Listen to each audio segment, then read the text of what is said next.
জানেন যে পুরা রাজ্যে বিগত এক মাস ধরে রাজ্যের উথাল পাতাল উঠে রয়েছে, কারণ দুবার না, তিনবার না, চারবার না, পাঁচবার না, বারংবার এই সিবিএসই এবং এই নিট পরীক্ষার প্রশ্নপত্র ফাঁস হচ্ছে।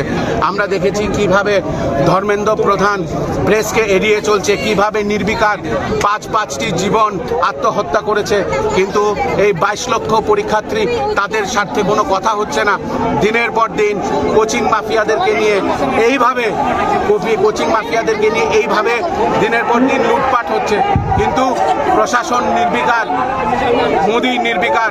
আমরা অতি সত্বর মোদির পদত্যাগ চাই এবং ধর্মেন্দ্র প্রধানের পদত্যাগ চাই। আচ্ছা, আজকে পুলিশ প্রশাসনের ভূমিকা নিয়ে কি বলবেন?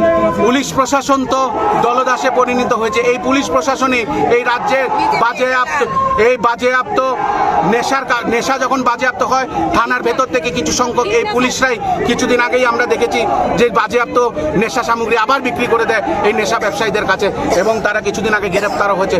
তাদের লজ্জা থাকা উচিত যে এই রাজ্যের যুবকদেরকে নিয়ে তারা কিভাবে দিনের পর দিন ছিনিমিনি খেলছে। তাদেরও তো ছেলে মেয়ে আছে, তাদের ছেলেমেয়েরাও তো কোনোদিন নিট পরীক্ষা দেবে, তাদের ছেলেমেয়েরাও তো কোনোদিন সিবিএসই পরীক্ষা দেবে। তারা দলদাস হয়ে পরিণত হয়েছে।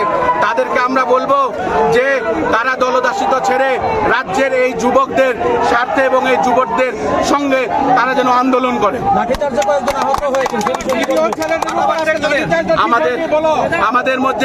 আমাদের মধ্যে একজনের মাথা ফেটেছে, 2-3 জনের হাত ভেঙেছে। আপনারা সামনেই দেখতে পারেন একটা ছেলের হাত বেঁধে রয়েছে। কিন্তু এটা যুব কংগ্রেস, এটা অন্য কোনো যুব সংগঠন না, এটা যুব কংগ্রেস। আমরা রাস্তায় আছি এবং আমরা রাস্তায় থাকবো।